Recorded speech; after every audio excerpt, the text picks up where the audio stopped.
আল্লাহ এই খাল কি শুকায় যায় না মামা? হওয়া যায় মো তাহলে এই খালে মেলা মাছ হবে। ও বাদে আপনার ওই যদি কোনোদিন সুন্দরবন ঘোরার ইচ্ছা হয় বুঝছেন মামা, হ্যাঁ তাহলে বর্ষার মৌসুমে আসবেন। আসলে মনে করেন যে বিভিন্ন মানে ফল ফল বলেন, তারপর মনে করেন যে কথা এই সমস্ত জায়গায় গোল ফল থাকতো না, হ্যাঁ ওইটাই। পানি ফল। তারপরে আপনার যে বাগলি ফল শীতকালে বেটা কোন সময় জানেন, কেওড়া উড়া এগুলো সব কিছু মানে এখন উড়া নেই, না। সব শেষ। হ্যাঁ শেষ তো, মানে মৌসুম শেষ না। এখন কিসের কোনো তার সিজন না, না এখন শীতকালে খালি সব ফুল হবে।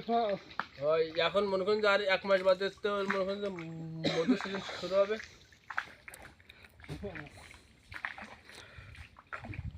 তেমনি 1 মাস বাদ তো মনে হয় মোবাইলের ভিতরে ভরা থাকছে নাকি, বুঝলাম না।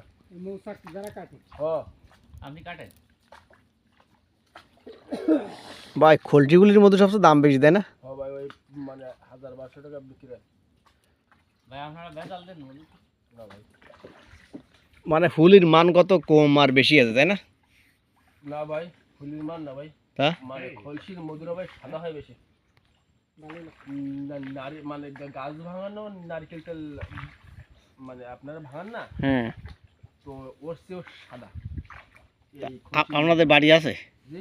আপনাদের বাড়ি একটু আছে? না ওই মধু আছে কিন্তু ওই ধরনের মধু না। কয় টাকা করে বিক্রি করতেছেন এখন?